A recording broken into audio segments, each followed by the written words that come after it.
Kralj Petar uvrstio je svog brata u porodični pravilnik Srpskog kraljevskog doma. Knez Arsen putuje po Rusiji i Evropi, ali istorijske okolnosti uskoro će ga opet dovesti u otadžbinu.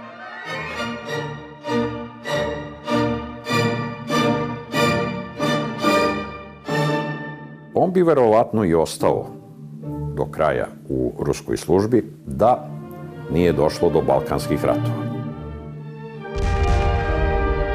1912. godine dolazi u Srbiju, komanduje konjicom. Jedina divizija konjička koju je Srbija imala, to je bila ta koja se nalazila pod njegovom komandom. I sa tom konjičkom divizijom je doprineo da se Turcima nanese čitav niz poraza, između ostalog da uđe prvi u Kumanovo, a potom u Bitolj i naravno u ove drugi varoši u južnoj Srbiji. Njegovi odredi potiskivali su jedinice turskog vojskovođe Džavid Paše, goneći ih ka Albaniji. Nije gonio Džavid Paša sve dok se nije spojio sa grčkom vojskom. Zapravo on je prvi srpski oficir koji se spojio sa grčkim saveznikom u Prvom Balkanskom ratu.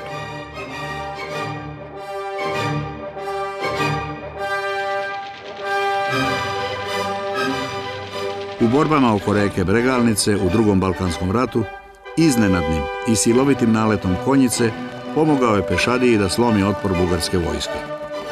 Bio je izuzetno omiljen kod vojnika, jer se uvek nalazio u prvim borbenim redovima, rame uz rame sa njima.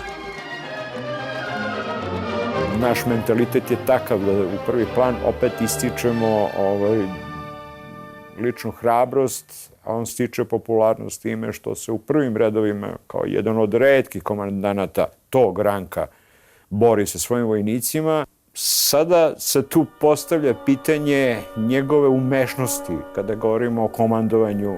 On se pokazao kao zaista istaknut oficir, ali i tu se mora reći ne kao strateg, a strategijom su se bavili drugi. Ne zaboravimo da je on ipak bio u nadležnosti vrhunskih vojskovođa srpske vojske, kao što su Putnik i Stepa Stepanović i plejada drugih oficira.